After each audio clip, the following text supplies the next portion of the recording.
Welcome back to chillTV News of the Week and Penrith's Politburo. Hi, Mark. It seems like only 7 weeks ago that you and I were sitting in about this position during the middle of the federal election campaign, actually when it was nearing its conclusion. And congratulations on your re-election. Well, thank you very much. This was the third time you've been elected. Does it feel any differently the third time around? Well, I think every election is different. The first time is obviously a big thrill, a unique new experience, and at that time it was a majority Conservative government, which obviously was exciting as well for those of us that have been working towards that for a long time. Everyone is special, absolutely, and everyone is unique. Every campaign takes on a life of its own. So if you ever got elected and didn't feel the thrill of the campaign and the thrill of being elected by your peers in the community again, it's time to retire. So it's still overwhelming, and the level of support was fantastic, and we feel really good about the campaign we ran. Now, a funny thing happened on the way to the polling booths across Canada. The Conservative Party, of which you're a member, ended up with the most votes, with 34.4% of the votes cast, but not the most seats in Parliament. The Federal Liberal Party and Prime Minister Justin Trudeau are still in office, although they ended up with just 33.1% of the vote. And although they did win the most seats at 157 seats, that's about 13 short of a majority, I think, according to my calculations. Nevertheless, it seems they were able to find, or will be able to find, enough votes from some of the opposition parties, such as the diminished federal NDP, to carry on, at least for now. How long do you think this government will last? Well, I think you've accurately described how it can go. When you're that close, when you're 157 seats, you don't have to come to a formal agreement like the John Horgan and the NDP have with the Greens here in BC. You can kind of pick your way through your legislative agenda and hope to find partners all the way along. I think because on a case-by-case basis, on bill by bill, budget by budget, you probably, I think that's probably their goal, is to make that happen. Now, the Prime Minister might choose to trigger an election at the time of his own choosing in a minority parliament. I wouldn't suspect he'll feel bound by the 4-year fixed election date.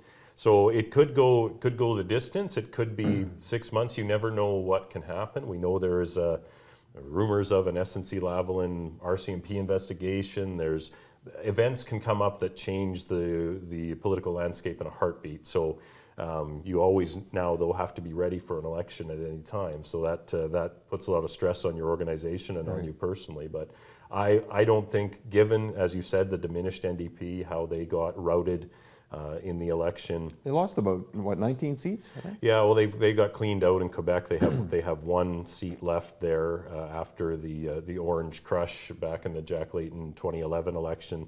They're down to 1 seat. I believe they have 25 now. So yeah, they lost a considerable portion. They have no money, so they're not going to be in any mood to go quickly. The Bloc Québécois has surged back, and I don't think they can expect to do better either. So they'll not be in a rush to head back to the polls either. So it kind of sets the table for relative stability for the time being. So we'll see how long they last. Now, some of the pundits are wondering about how long Andrew Scheer, your party leader, will last. There's been some commentary lately about the disappointing to some outcome of the election, given that Justin Trudeau was caught up in controversy such as the blackface surprise, or surprises, plural, broken promises about balancing the budget, because I still remember his promise that they'd balance it after 4 years. Right. And of course, you already alluded to it, the attempted interference in an ongoing corruption prosecution.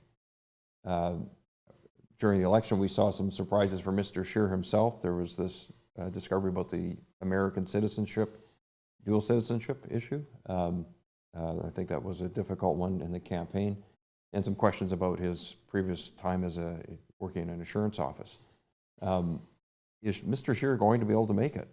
Well, I think yes, he can. I think certainly the narrative that the media has been building since the election has been a negative one. We shouldn't pretend otherwise.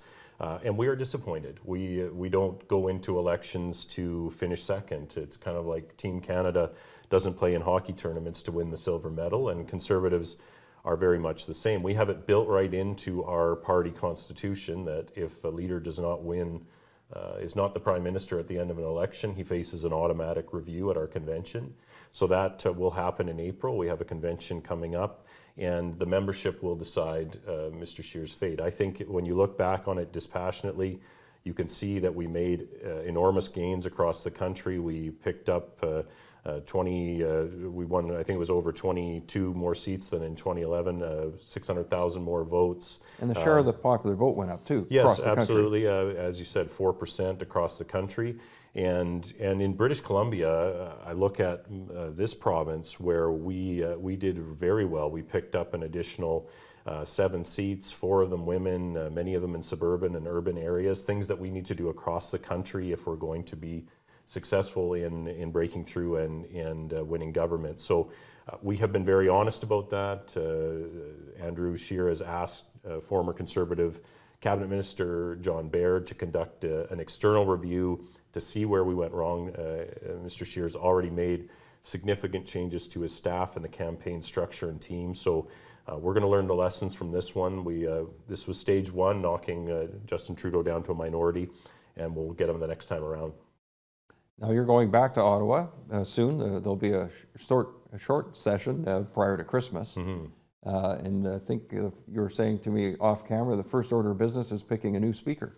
Yeah, every parliament elects its own speaker, and so I believe the current speaker, Jeff Regan, is offering again, but there are also several other Liberals that were not selected for cabinet. It's kind of seen as another opportunity to have some influence over the parliament. So there are several Liberals. I know there are a couple of Conservatives that have put their names forward.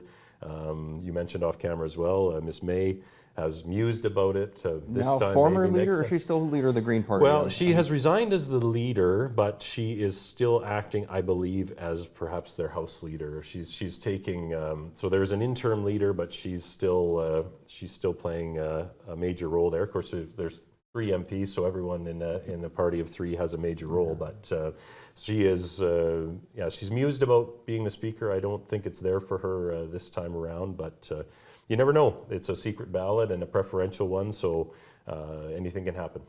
All right, and anything else that you see on the agenda? What are your priorities going back into the House that you're taking with you from the constituents here? Well, I think locally we heard a lot of concerns about affordability and you know, as that pertains to housing, homelessness, the things that are changing in this area. Those will be issues that I'll be taking forward. Things like as well improving our infrastructure locally. Highway 1 was something I heard about again and again on the campaign trail. So that's the sort of message that I'll be taking back, that we need to have those kind of major infrastructure investments here for our changing community. I think nationally, we're going to be talking a lot about national unity. We've seen under Justin Trudeau a very divided country, a resurgent Bloc Québécois that's come from up from the ashes to have significant influence in Quebec. The Liberals were shut out in Saskatchewan, shut out in Alberta. They lost seats in British Columbia. They lost seats really all over the country. They did hold in seat-rich Ontario and Quebec, which gave them this majority. But there are real tensions in the country right now, and real, I think, troubling noises coming out of the West especially. People are not happy with how they were kind of bullied and used as a prop during the election to win votes elsewhere. And so we're going to have a big job to do to try to keep the country united, and we're up to that task. That's something that I think the Conservative Party will be focused on in this session. Well, thank you very much. Try and stay warm in Ottawa. Good luck with that. And if I don't see you again before Christmas, on behalf of everyone here at chillTV, Merry Christmas to you and your family. I think you've certainly earned some downtime after the election campaign. I know how draining that can be. So enjoy the festive season. Thank you very much. Merry Christmas. Thank you, and to our viewers as well.